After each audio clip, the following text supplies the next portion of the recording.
Students, myself Vishnu Chatwani. I am a chartered accountant and assistant professor in government college. Income tax के questions लगातार हम कर रहे हैं. In fact it is a question bank to check कि आपकी तैयारी अच्छी चल रही है या नहीं. CA, CS, CMA inter level, और अगर आप कॉलेज लेक्चरर, UGC कॉमर्स या SSC एग्ज़ाम या जूनियर अकाउंटेंट एग्ज़ाम के लिए जा रहे हैं और जहाँ पे भी इनकम टैक्स है मीडियम लेवल का, तो वहाँ के लिए आप अपनी तैयारी देख सकते हैं. इन क्वेश्चंस को अटेम्प्ट कीजिए. पहला क्वेश्चन आ रहा है, sir the number of identities included in the definition of person is. The number of identities, okay, 5, 6, 7, 8. ये क्वेश्चन ये है कि जो पर्सन डिफाइन किया गया है इनकम टैक्स एक्ट में, उसमें कितनी तरह की आइडेंटिटी मानी गई है. बहुत ही आसान क्वेश्चन.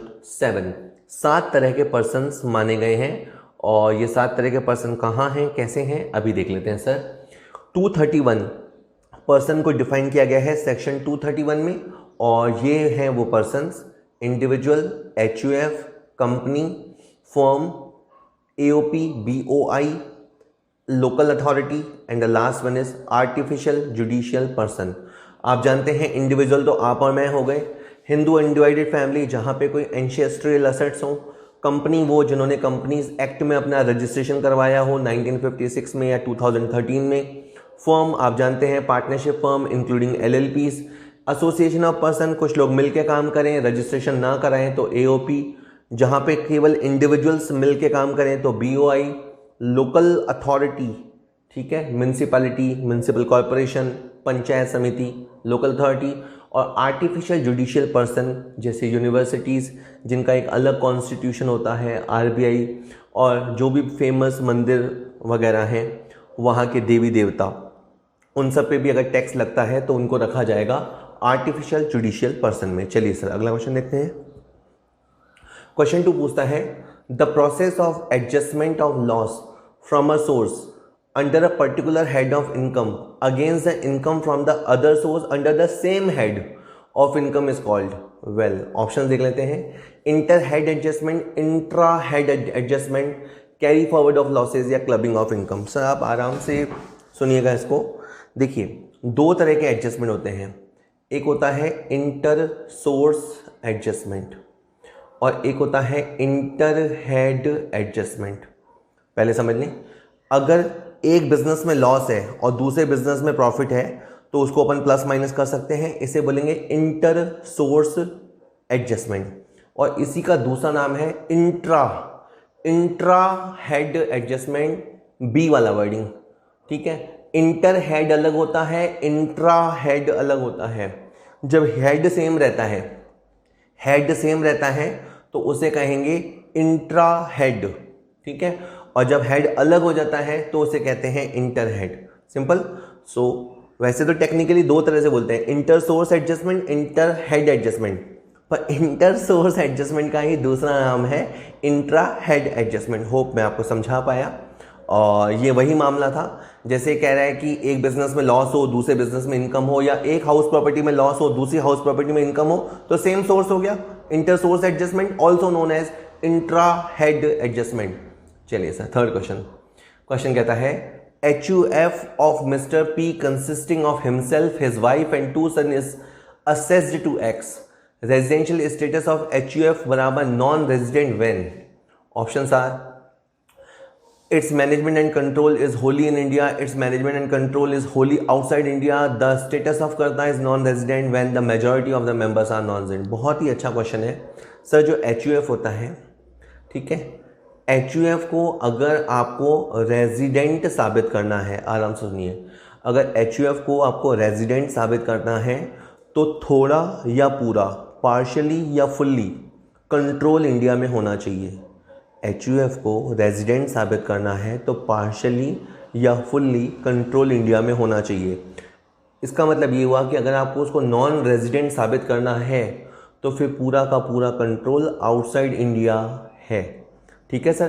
तो इस क्वेश्चन में आपको उसे अनिवासी नॉन रेजिडेंट साबित करना है, तो उसके लिए ज़रूरी है कि इसका पूरा का पूरा मैनेजमेंट होली आउटसाइड इंडिया हो, तब जाके बात बनेगी. अगर आपको उसको नॉन रेजिडेंट साबित करना ही है, आपने सोच ही लिया है तो सर, ठीक है. और वैसे नीचे एक बात लिखी हुई भी है, HUF is said to be resident in India if the control and management of its affairs are wholly or partly situated in India. ठीक है सर, चलिए सर आगे बात करते हैं.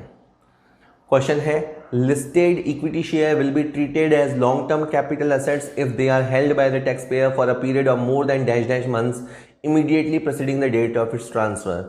ठीक है सर, जनरली किसी भी असेट को लॉन्ग टर्म साबित करना हो तो 36 मंथ होल्ड करना पड़ता है.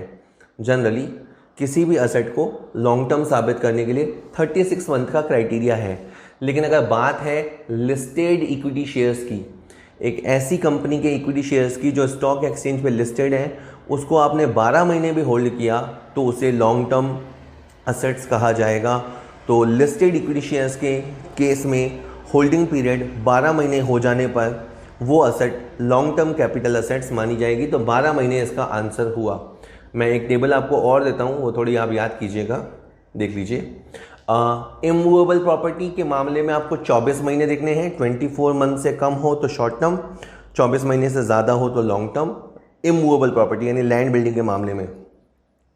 लिस्टेड इक्विटी शेयर के मामले में 12 महीना, जो क्वेश्चन अपन ने किया. अनलिस्टेड शेयर्स के मामले में अगेंस्ट 24 महीना. इक्विटी म्यूचुअल फंड के अंदर 12 महीना. अदर देन दिस, इसके अलावा कुछ भी हो तो 36 मंथ. एक लाइन और है, वो भी पढ़ लीजिए आप, आपके काम आएगी.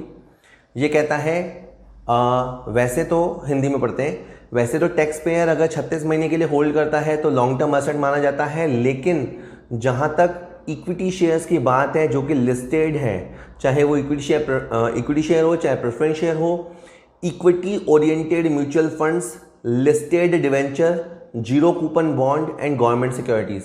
तो ये आप कुछ नाम याद कर लीजिए सर. शेयर्स, इक्विटी, प्रेफरेंस जो कि लिस्टेड हो, units of equity oriented mutual fund, listed debenture, zero coupon bond and government securities. इन सब के केस में आपको 12 महीने का पीरियड कंसीडर करना है. होप मैं आपको बता पा रहा हूँ.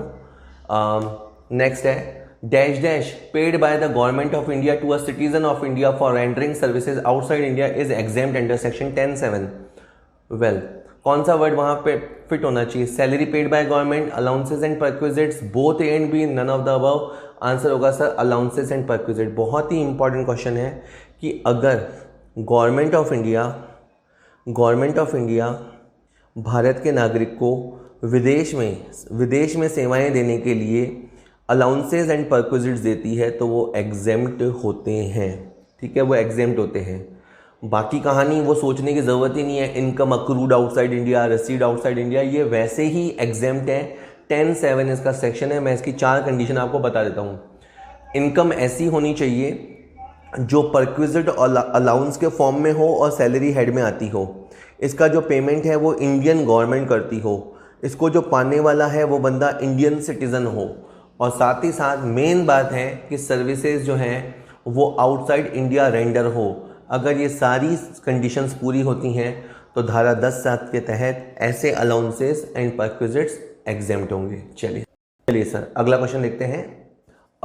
To avail the benefit of section 54 within a period of dash dash or dash dash after the date of transfer of the old house the tax payer should purchase a new residential house in India. ठीक है sir, options हैं. ठीक है, पहले आप बात समझिए, क्या बात कर रहा है सेक्शन 54 की. अब सेक्शन 54 कब आता है सर? जब आपने मकान पहले बेचा हो और फिर आप मकान खरीदने जाएं. अगर आपने मकान बेचा, आपको लॉन्ग टर्म कैपिटल गेन हुआ, आप उस पर टैक्स नहीं देना चाहते तो आपको मकान खरीद लेना चाहिए. ये पूछ रहा है कब खरीद लेना चाहिए, तो मैं कहता हूँ कि ये है आपका ट्रांसफ़र. तो ट्रांसफ़र से इधर जाओ और यहाँ लिखो 1Y और इधर जाओ, इधर लिखो 2Y. दैट इज़ ट्रांसफ़र से 1 साल पहले या ट्रांसफ़र के 2 साल के अंदर आपको नया मकान खरीद लेना चाहिए. तो इस तरह से आप ऑप्शन देखिएगा, आपको सी ऑप्शन बिल्कुल सूट करेगा. ठीक है सर, चलिए. और एक बात और ये बताता है कि अगर आपको सेक्शन 54 का लाभ प्राप्त करना है तो आपको नया रेजिडेंशियल प्रॉपर्टी खरीद लेना चाहिए. अब ये है कि असेसमेंट ईयर 21-22 से ये है कि आप एक से ज़्यादा प्रॉपर्टी भी खरीद सकते हैं, 2 प्रॉपर्टी में भी निवेश कर सकते हैं.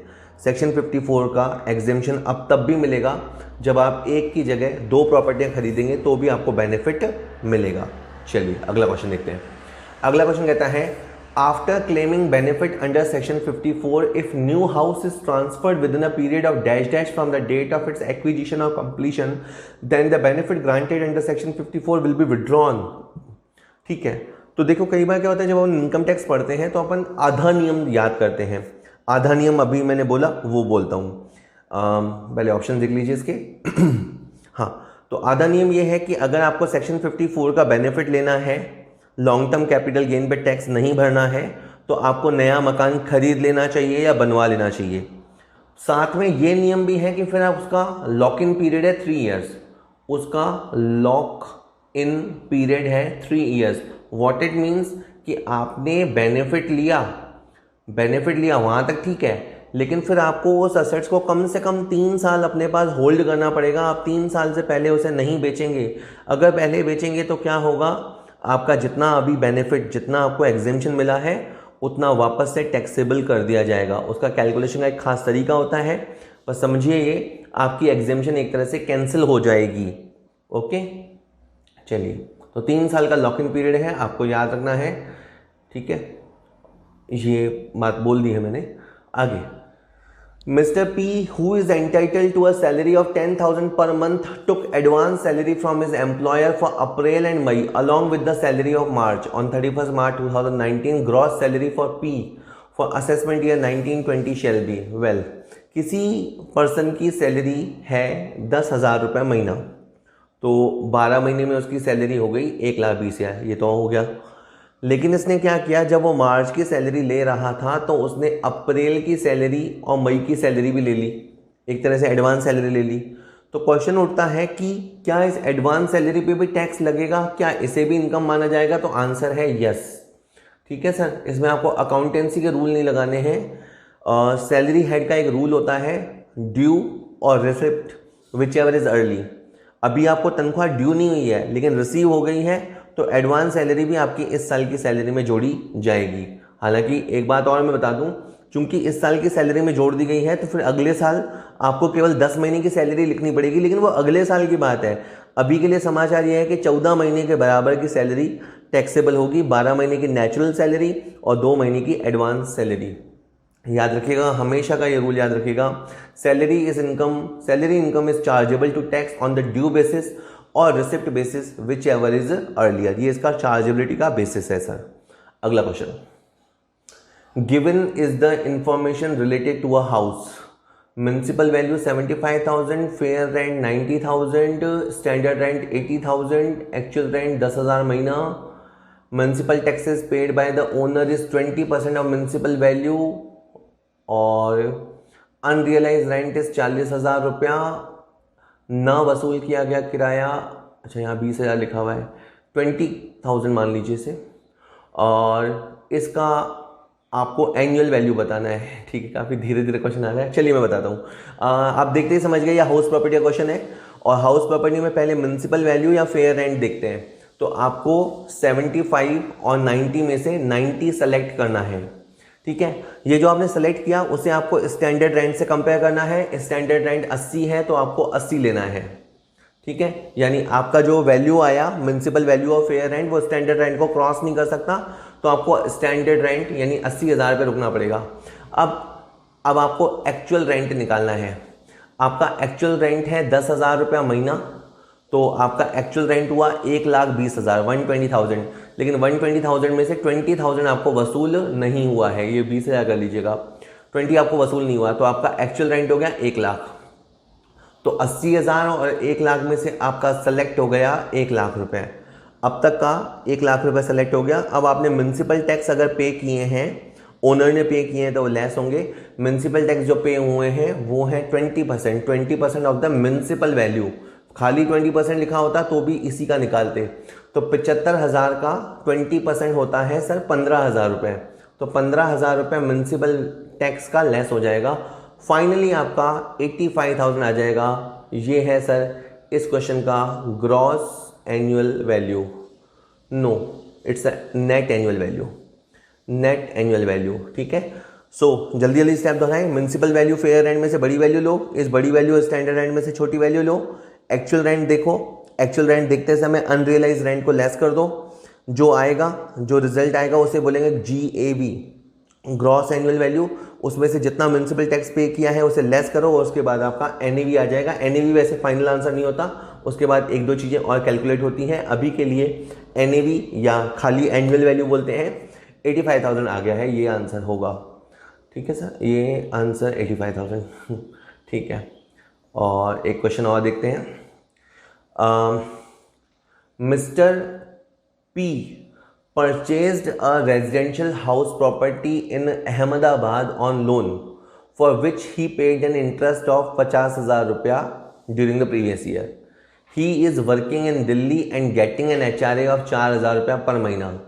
He can claim exemption or deduction for only HRA, only interest paid, either interest और HRA, both HRA और interest. सर इसका आंसर है both, और आप इसको समझिएगा आराम से। जैसे देखिए ये व्यक्ति है, ठीक है, ये पर्सन है, ओके।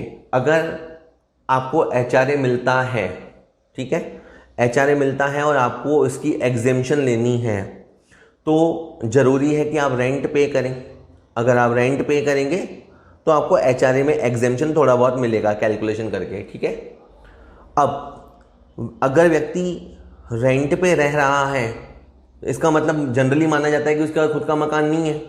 अगर व्यक्ति रेंट ही पे कर रहा है तो जनरली उसका मीनिंग होता है कि उसके पास मकान नहीं है। लेकिन हो सकता है कि इसके पास खुद का मकान हो, और न सिर्फ मकान हो, उसके लिए इसने लोन ले रखा हो, और लोन ले रखा है तो ये इंटरेस्ट पे करता है, ठीक है। तो अगर इंटरेस्ट पे करता है तो इसे HP चैप्टर में डिडक्शन मिलेगा। तो क्वेश्चन अब ये है कि अगर एक बंदा ऐसा है जिसका मकान तो है अहमदाबाद में और वो खुद रह रहा है दिल्ली में, तो दिल्ली में वो पे कर रहा है rent, so he wants HRA exemption, and Ahmedabad वाले मकान पे he is paying interest, so he wants deduction of interest on housing loan section 24B। क्या ये दोनों अलाउड है? जी सर, ये दोनों अलाउड है। जी हाँ, ये दोनों अलाउड है। इसकी ऐसी परिस्थितियाँ हो गई हैं कि इसके पास मकान होते हुए भी ये रह नहीं पा रहा। तो ऐसी कौन कौन सी केस हो सकती हैं? When someone owns a house in another city, जैसे ये एग्जांपल था, खुद बंदा दिल्ली में है, मकान अहमदाबाद में है, तो मकान होते हुए भी रह नहीं पा रहा। When the house is under construction, मान लीजिए आप मकान बनवा रहे हैं, लोन चालू हो गया, ब्याज चालू हो गया, लेकिन आप रह तो सकते ही नहीं हो, तो एक तरफ HRA, एक तरफ इंटरेस्ट। इसी तरह से अगर आपके पास मकान है उसी शहर में, लेकिन आप उधर मूव नहीं कर सकते, मान लीजिए आपका मकान है, मान लीजिए एक एरिया X एरिया में और आपका जो ड्यूटी प्लेस है वो है Y एरिया में, इन दोनों के बीच में मान लेते हैं 100-150 किलोमीटर है। बड़े बड़े शहरों में होता है, मान लीजिए आपकी ड्यूटी इतनी दूर है, तो अगेन आप उस शहर में होते हुए भी, उस डिस्ट्रिक्ट में होते हुए भी आप नहीं मूव हो सकते, तो फिर आपको दोनों जगह डिडक्शन मिलेगा।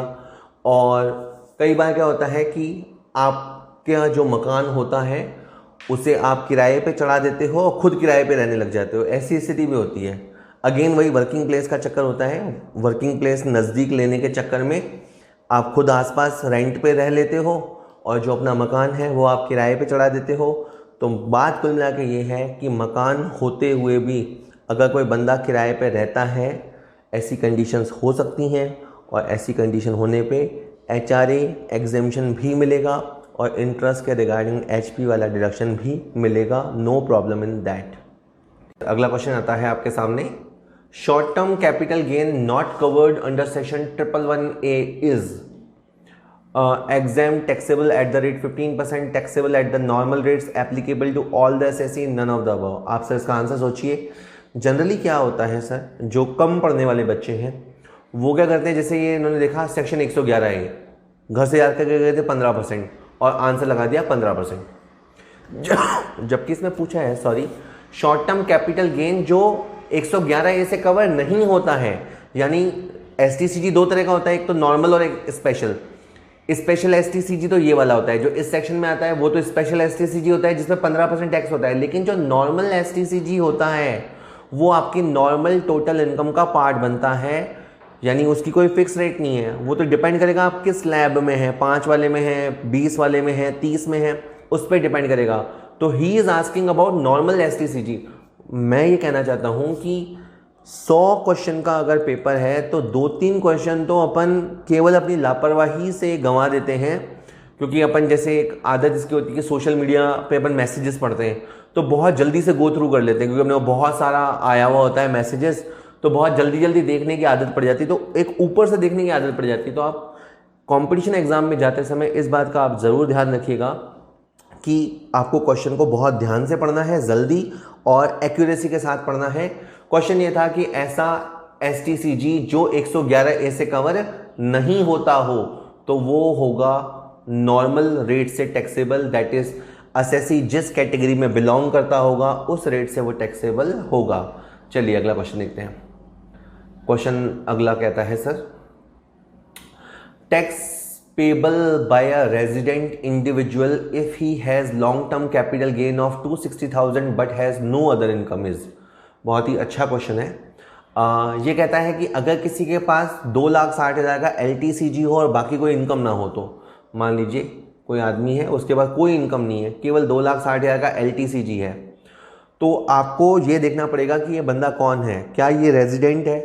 जैसे हमारे क्वेश्चन में ये पट्टा रेजिडेंट है, ठीक है। आप सब जानते हैं कि रेजिडेंट के लिए बेसिक लिमिट होती है 2.5 लाख, तो इसमें से क्या होगा 2.5 लाख शिफ्ट हो जाएगा। ये जो आपका 2,60,000 है इसमें से 2.5 लाख इधर आपका शिफ्ट हो जाएगा, शिफ्टिंग का रूल बोलते हैं इसको, और बाकी आपका 10,000 बचेगा सर, ठीक है। और इस बचे हुए 10,000 पे आपके ऊपर आराम से 20% टैक्स लग जाएगा, और वो भी आप जानते हैं कि फिर आपको 87A का रिबेट मिलेगा। 87A का रिबेट मिलेगा, जहां 5 लाख रुपए तक 12,500 रुपये अगर टैक्स बनता भी है तो टैक्स गवर्नमेंट लेती नहीं है। तो आपसे ये जो टैक्स बनेगा, LTCG का जो टैक्स बनेगा वो आपका एग्जेम्प्ट हो जाएगा। तो सर इस क्वेश्चन के लिए आंसर रहा नन ऑफ द अबव। इस रेजिडेंट इंडिविजुअल पे 2,60,000 पे कोई टैक्स नहीं लगेगा। बाय द वे, अगर ये बंदा नॉन रेजिडेंट होता, तो सर एक तो ये शिफ्टिंग वाला रूल जो होता है, इसको हम शॉर्ट में बोलते हैं शिफ्टिंग वाला रूल, और इसको वैसे टेक्निकली बोला जाता है बेसिक एग्जेम्पशन लिमिट एग्जॉस्ट करना या यूटिलाइज करने का रूल। तो उनके ऊपर ये बेसिक एग्जेम्पशन लिमिट को एग्जॉस्ट करने का रूल लागू नहीं होता, तो उन पे 2,60,000 पे डायरेक्ट टैक्स लगता और 20% टैक्स लगता और रिबेट भी नहीं मिलती। तो उनके लिए आंसर हो जाता something 52,000 plus health and education cess. तो अगर इसमें केवल इस क्वेश्चन में रेजिडेंट की जगह नॉन रेजिडेंट लगा दिया जाए तो आंसर सी हो जाएगा। और ये पट्टा अगर रेजिडेंट है तो आपको दोनों बातों का ध्यान रखना है, इसका कोई टैक्स नहीं लगेगा। तो बहुत ध्यान से आप कीजिएगा क्वेश्चन। मैंने नीचे लिखा है if it would be a question for non-resident, then the benefit of basic exemption limit or rebate under section 87 is not available in respect of such gain। अगर वो पट्टा नॉन रेजिडेंट होता तो। होप मैं समझा पाया आपको। चलिए सर अगला क्वेश्चन देखते हैं। Employer has given a video camera for the personal use of the employee. The value of the perquisite is 10% per annum of historical cost, nil 10% per annum of the WDV या fully exempt। तो sir जहां आप काम करते हैं, आपके boss ने आपको वीडियो कैमरा दिया, तो सर उसकी जो वैल्यू होगी, टैक्सेबल वैल्यू होगी, वो होगी 10% of the original cost. 10% of the original cost. Sir ये आपके बॉस है, ये बंदा जो नीचे है वो एम्प्लॉई है। दो सिचुएशन हो सकती है सर, वीडियो कैमरा बॉस का हो और आपको यूज़ करने के लिए दिया गया, जितने भी समय आप यूज़ करोगे 10% पर एनम है। अगर मान लीजिए अपन कहते हैं 1 लाख रुपए का वीडियो कैमरा है तो 10% यानी 10,000 टैक्सेबल होगा। अगर आपको पूरे साल के लिए दिया गया, आधे साल के लिए दिया गया तो 5,000 टैक्सेबल होगा। वन मोर थिंग, अगर ये वीडियो कैमरा बॉस का नहीं है, उन्होंने ये रेंट पे ले रखा है, तो जितना रेंट ये पे करेंगे अपने एम्प्लॉय के खातिर, उतना टैक्सेबल वैल्यू ऑफ फैसिलिटी माना जाएगा। और एक लास्ट बात और होती है कि अगर एम्प्लॉय से कुछ पैसा वसूल कर लिया जाए तो उतना फैसिलिटी लेस हो जाता है, ठीक है। आप क्वेश्चन को पूरा याद कीजिएगा, ये सब लिख रखा है, एक बार मैं पढ़ देता हूँ। Taxable value shall be 10% of the actual cost of assets. WDV के चक्कर में मत पड़ जाना, ये बात ध्यान रखना। if the owned by the employer or actual amount of higher charges if taken on the hire by employer as decreased by the amount paid by the employee for such use। एक और बात है, nothing is taxable for use of laptop and computer। अगर आपको personal use करने के लिए, personal, official, fully personal use के लिए कंप्यूटर या लैपटॉप दिया गया है या टेलीफोन दिया गया है तो वो फैसिलिटी एग्जेम्प्ट होती है सर। ठीक है सर, चलिए अगला क्वेश्चन देखते हैं। The concept of deemed ownership is given under section 24, 25, 29, 27 में आपको दे रखी है सर डीम्ड ओनरशिप का रूल। अब ये सर कहाँ है? ये सर हाउस प्रॉपर्टी वाले चैप्टर है। हाउस प्रॉपर्टी में एक कंडीशन ये है कि अगर आप मकान के ओनर हैं और आपने उससे किराया कमाया है तो, यानी HP चैप्टर को हिट करने के लिए आप मकान के ओनर होने चाहिए, मकान आपके नाम में होना चाहिए। लेकिन सर कुछ एक्सेप्शनल केसेस ऐसे भी हैं जहां मकान किसी और के नाम होगा पर आपको ओनर माना जाएगा। सर ऐसे कौन से केस हो सकते हैं? जैसे गिफ्टेड प्रॉपर्टी, आप नीचे पढ़ लीजिएगा, मैं जल्दी बताता हूँ। अगर कोई पर्सन, ए आदमी अपनी प्रॉपर्टी अपनी वाइफ को देता है, अपने माइनर चाइल्ड को देता है या अपनी होने वाली बहू को देता है, मतलब हो चुकी बहू को देता है, तो सर जिसने ट्रांसफ़र किया है उसे उसका ओनर माना जाएगा। यानी रजिस्ट्री में आज भले ही इसके जीवन साथी का नाम है, बच्चे या बहू का नाम है, लेकिन ये प्रॉपर्टी का ओनर इसे माना जाएगा। ये डीम्ड ओनरशिप कॉन्सेप्ट है। ठीक है। इसी तरह से होल्डर ऑफ इम्पार्टेबल असेट, मान लीजिए कि कोई असेट है और उस असेट्स पे किसी एक बंदे का हक नहीं है, पूरे परिवार के जितने भी मेंबर और को पार्टनर है, ये HUF कॉन्सेप्ट में होता है। तो अगर कोई एंसेस्ट्रियल प्रॉपर्टी है, बाप दादाओं की कोई प्रॉपर्टी है, तो वो होगी तो किसी एक के नाम में, X के नाम होगी या Y के नाम होगी, लेकिन वो प्रॉपर्टी HUF की मानी जाएगी। उसका जो भी इनकम ट्रीटमेंट होगा वो HUF के हाथों में होगा। ठीक है सर। और देख लीजिए, मेंबर ऑफ अ सोसाइटी, मान लीजिएगा आप किसी हाउसिंग सोसाइटी में हैं, तो अब मकान या जो बिल्डिंग, जो ज़मीन है वो हाउसिंग सोसाइटी के नाम होगी। जो बिल्डिंग बनाई होगी उसका कंस्ट्रक्शन भी हाउसिंग सोसाइटी ने किया, और फिर वहाँ जितने भी मेंबर थे, 25-50 मेंबर, उनको एक एक मकान दे दिया गया, तो भी उस मकान के ओनर, वो जो रहने वाले मेंबर्स हैं, वो माने जाएंगे। भले ही लैंड, बिल्डिंग सोसाइटी के नाम हो, कंपनी के नाम हो, लेकिन जो रहेगा, जो इन फ्लैट्स में रहेगा, फ्लैट्स के ओनर उन्हीं को माना जाएगा। इसी तरह से सेक्शन 53A होता है ट्रांसफ़र ऑफ प्रॉपर्टीज़ एक्ट में। अगर कोई प्रॉपर्टी का रजिस्ट्रेशन आपके नाम नहीं हुआ है, आपने अग्रीमेंट खरीद लिया है, आपने अग्रीमेंट टू परचेज़ कर लिया है, सामने वाले ने बेचने का अग्रीमेंट कर लिया है, केवल एक रजिस्ट्री की फॉर्मेलिटी होनी बाकी है, तो भी उस प्रॉपर्टी के ओनर आप माने जाएंगे, यानी अग्रीमेंट होने के बाद से ही।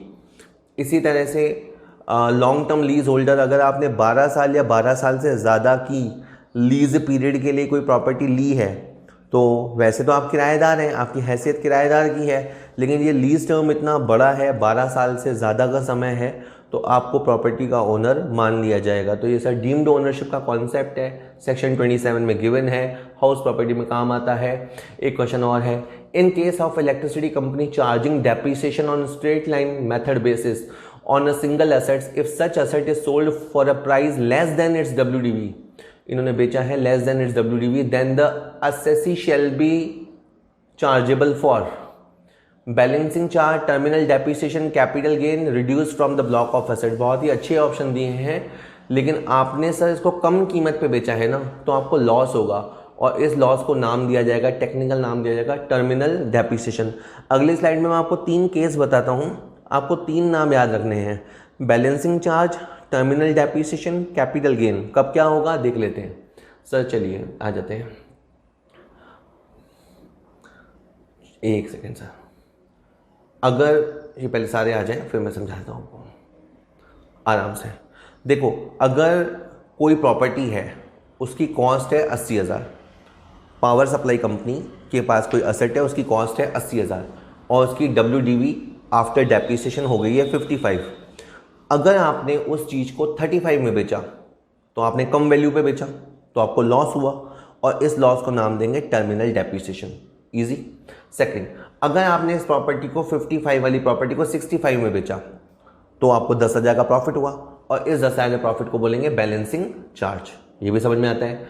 लेकिन आपकी किस्मत इतनी अच्छी है कि आपको बहुत अच्छा भाव मिला, दैट इज इस 55 की असेट के आपको 1 लाख रुपए मिले, तो आपको टोटल प्रॉफिट हुआ 45,000 का। ये तो दिख रहा है 55 की जगह आपको 1 लाख मिला, तो टोटल प्रॉफिट हुआ आपको 45,000 का। तो अब ये देखा जाएगा कि सेलिंग प्राइस और कॉस्ट प्राइस का जो डिफरेंस है, सेलिंग प्राइस और एक्चुअल कॉस्ट, जैसे सेलिंग प्राइस है 1 लाख और कॉस्ट प्राइस है 80,000, तो ये जो 20,000 का डिफरेंस है इसे हम कैपिटल गेन कहेंगे। ये जो आपको 20,000 का कॉस्ट से भी ऊपर जाके प्रॉफिट हुआ है उसे कैपिटल प्रॉफिट कहेंगे, और उसे कैपिटल गेन वाले चैप्टर में शॉर्ट टर्म कैपिटल गेन के तौर पे टैक्सेबल करेंगे, और बाकी का 25,000 रुपये बैलेंसिंग चार्ज माना जाएगा। तो टेक्निकली आप अगर समझेंगे कभी तो ये है कि बैलेंसिंग चार्ज का जो फिगर होता है वो डेप्रीसिएशन चार्ज तक जाता है। बैलेंसिंग चार्ज का जो अमाउंट होता है वो डेप्रीसिएशन चार्ज तक होता है, उसके बियॉन्ड जो प्रॉफिट होता है वो कैपिटल गेन होता है। आप इसको आराम से सुनिएगा, एक बार 2 बार। चलिए कुछ क्वेश्चन और हैं, देख लेते जल्दी। What will be the actual cost for the new owner in case of assets acquired by way of gift, will or inheritance is actual cost of acquisition of the previous owner, written down value to the previous owner, fair market value of the asset on the date of transfer of assets from the previous owner, free of cost। Sir question ये है कि अगर मान लीजिए कि कोई x आदमी है, उसने अपनी कोई प्रॉपर्टी वाई आदमी को दे दी, तो वाई आदमी के लिए उसकी कॉस्ट क्या होगी? तो जनरली रूल ये है कि जो फॉर्मर ओनर की कॉस्ट है वही वाई पर्सन यानी न्यू ओनर के लिए कॉस्ट होगी। लेकिन मान लीजिए अगर कोई असेट ऐसी है जो डेप्रीसिएबल नेचर की है, मान लीजिए इसके पास कोई कार है, वो कार इसने इसको दे दी, तो वाई के लिए क्या मूल्य लिया जाएगा? तो जो प्रीवियस ओनर का WDV है वो लिया जाएगा। तो यानी मैं ये कह रहा हूँ कि अगर असेट नॉन डेप्रीसिएबल है तो प्रीवियस ओनर की कॉस्ट प्रेजेंट ओनर की कॉस्ट मानी जाएगी, और अगर असेट डेप्रीसिएबल है तो जो WDV रही होगी वो नए ओनर के लिए कॉस्ट मानी जाएगी सर। ठीक है सर, इस क्वेश्चन के कॉन्टेक्स्ट में बी आंसर है, थोड़ा कंट्रोवर्शियल क्वेश्चन था। ठीक है सर, और क्वेश्चन देखते हैं। While making the intra head adjustment, sir आप पहचान गए होंगे, आज ही डिस्कस हुआ है। इंट्रा हेड मतलब इंटर सोर्स एडजस्टमेंट। जब हम इंटर सोर्स एडजस्टमेंट करते हैं, loss from the business of owning and maintaining race horses can be set off against only. Well, आराम से आप देख लीजिए, पहले तो आप ये समझिए कि जनरली जो बिजनेस की इनकम होती है वो PGBP में जाती है, ठीक है। लेकिन जब हॉर्स रेस के जो हॉर्सेस होते हैं हम उनको मेंटेन करते हैं, यानी जो दौड़ में घोड़े दौड़ते हैं हम उनको मेंटेन करते हैं, देखभाल करते हैं, ठीक है, उसका जो बिजनेस होता है वो बिजनेस अदर सोर्स में जाता है। केवल निकला होता है यही बिजनेस है जो अदर सोर्स में जाता है। अब बात यह है कि अगर वहाँ लॉस हो जाए तो क्या होगा? तो उसका लॉस अगर आपका इसी तरह का बिजनेस है तो कवर होगा, ठीक है। देखिए, ये आपने जनरली सुना होगा कि इंटर सोर्स एडजस्टमेंट होते हैं। जैसे इस क्वेश्चन में किसी को लगेगा सर ये जो पजल से इनकम होती है वो भी तो अदर सोर्स की इनकम है, और आप ये वाली इनकम भी अदर सोर्स की बता रहे हो, तो फिर ये तो एडजस्ट हो जाएगी। सर इंटर सोर्स में भी कुछ एक्सेप्शंस हैं। कभी कभी सेम सोर्स होते हुए भी आप एडजस्ट नहीं कर सकते। जैसे लॉन्ग टर्म कैपिटल गेन है, लॉन्ग टर्म कैपिटल गेन में अगर लॉस हो गया तो आप उसे शॉर्ट टर्म कैपिटल गेन से एडजस्ट नहीं कर सकते, जबकि दोनों एक ही सोर्स के हैं। तो कई जगह पाबंदियां हैं, रेस्ट्रिक्शंस हैं। तो उसी तरह अब आप याद कीजिए कि अगर हॉर्स रेस मेंटेन करने के बिजनेस से नुकसान होता है तो ये इसी तरह के बिजनेस से कवर होगा, बाकी किसी भी तरह की इनकम से कवर अप नहीं होगा, सेट ऑफ नहीं होगा। एक बात और बता दूं, कैजुअल इनकम से तो कोई भी लॉस सेट ऑफ हो ही नहीं सकता। ये जो लॉटरी से इनकम हुई, या थोड़ी देर बाद आप एक ऑप्शन और देख लीजिए, ये गैम्बलिंग के गेम से जो इनकम हुई, सर ये इनकम वैसे भी कैजुअल इनकम है और आप कोई भी लॉस कैजुअल इनकम से सेट ऑफ कर ही नहीं सकते। ठीक है सर, होप मैं आपको समझा पाया। ठीक है सर, इसे आप देख लीजिएगा, एक बार मैं पढ़ देता हूँ। Loss from the business of owning and maintaining race horse can not be set off against any income other than income from the business of this type, यानी सेम बिजनेस से ही सेट हो सकती है। और देख लीजिए sir, section 13A provides exemption in respect of income of तो अब ये डायरेक्ट क्वेश्चन है। सेक्शन 13A आ जाए तो ये पॉलिटिकल पार्टी से रिलेटेड है। पॉलिटिकल पार्टी की कुछ इनकम को एग्जेम्प्ट किया गया है। पहले भी एक वीडियो में आया था कि पॉलिटिकल पार्टी अगर हाउस प्रॉपर्टी, कैपिटल गेन और अदर सोर्स से कमाती है या उनको कंट्रीब्यूशन मिलता है जनता से, अपने मेंबर्स से, कार्यकर्ताओं से, तो वो इनकम एग्जेम्प्ट होती है सेक्शन 13A के तहत। तो ये पॉलिटिकल पार्टीज़ के लिए बनाया गया रूल है सर। ठीक है, बाकी ऑप्शन वैसे थे कि ये ट्रस्ट का है, रिलीजियस ट्रस्ट है, सेज का है, नहीं सर, ये 13A पॉलिटिकल पार्टीज़ के लिए है। एक और बात सुन लीजिए कि जो भी मान्यता प्राप्त राजनीतिक दल है, हर कोई चलती आदमी नहीं, कोई पॉलिटिकल पार्टीज़ है जिसने रिप्रेजेंटेशन ऑफ पीपल्स एक्ट में अपना रजिस्ट्रेशन करवा रखा हो, वही रिकॉग्नाइज पॉलिटिकल पार्टी होती है। उनको अगर हाउस प्रॉपर्टी से या कंट्रीब्यूशन से या कैपिटल गेन से इनकम होती है तो वो टैक्स फ्री होती है। और इन अदर वर्ड्स इनके हाथों में सैलरी इनकम टैक्सेबल होगी। हालांकि पॉलिटिकल पार्टी सैलरी इनकम कैसे कमाएगी वो आप सोच सकते हैं, फिर भी सैलरी इनकम इनके लिए टैक्सेबल है। और पीजीबीपी बिजनेस इनकम इनके लिए टैक्सेबल है। अदर देन दैट बाकी सब एग्जेम्प्ट है sir. Section dash gives relief to a tax payer who sells his agriculture land and from the sale proceeds he acquire another agriculture land. Option सुनिए, आपको ध्यान आना चाहिए। सेक्शन 54, ये सेक्शन 54 होती है मकान बेचने के बाद मकान खरीदेंगे तो, और 54B होती है जब आप भूमि बेच के भूमि खरीदेंगे तो। इसमें आप जो बी है उसको एक तरह से याद कर लीजिए, भूमि। अगर आप एग्रीकल्चर लैंड बेचेंगे और एग्रीकल्चर लैंड खरीदेंगे तो 54B लगेगा। एक बात और सुन लीजिए, जो आपको बेचनी है वो है अर्बन एग्रीकल्चर लैंड, जो आपको बेचनी है वो तो है अर्बन एग्रीकल्चर लैंड, और जो आपको परचेज करनी है वो अर्बन एग्रीकल्चर लैंड या रूरल एग्रीकल्चर लैंड में से कोई भी हो सकती है। तब आप 54B का बेनिफिट ले पाएंगे। Section 54B gives relief to a taxpayer who sells his agriculture land and acquires the another agriculture land from the sale proceeds। ठीक है सर, चलिए बस लास्ट क्वेश्चन है आज का। If the tax payer fails to maintain book of account as per the provision of section 44AA then he shall be liable to pay penalty under section dash for of 25,000। Option है 271B, 271A, 271AA, 271AB। देखिए sir, मैंने PPT तैयार किया तो फिर भी मुझे sections याद हैं, अदरवाइज मेरे लिए भी मुश्किल होता। इसका आंसर है सर 271A। और मैं आपको समझाना चाहूँगा सर, ये एक क्वेश्चन नहीं है, इसमें 3 क्वेश्चन हैं अगर आप ध्यान देंगे तो। इसमें पहला क्वेश्चन ये है कि बुक्स कौन से सेक्शन के हिसाब से रखनी होती है। तो बुक्स मेंटेन रखने का सेक्शन होता है 44AA। उसके बाद ये है कि अगर बुक्स ना रखो तो पेनल्टी कौन से सेक्शन में है। तो पेनल्टीज ये 270 के आसपास सेक्शंस होती हैं, तो 271A में है। और तीसरा क्वेश्चन ये है कि पेनल्टी कितने की है, जो बुक्स मेंटेन नहीं करेगा उसके लिए 25,000 रुपये की पेनल्टीज़ है। ठीक है, तो वहाँ बता दिया गया है। 44AA बताता है कि कुछ खास तरह के लोगों को ये बुक्स मेंटेन करनी होगी, आप नहीं करोगे तो 25,000 रुपये आपके ऊपर पेनल्टी इम्पोज की जाएगी। चलिए सर, होप आपके लिए वीडियो काम कर रहा होगा। वीडियो पसंद आए तो वीडियो को लाइक करें, शेयर कीजिएगा।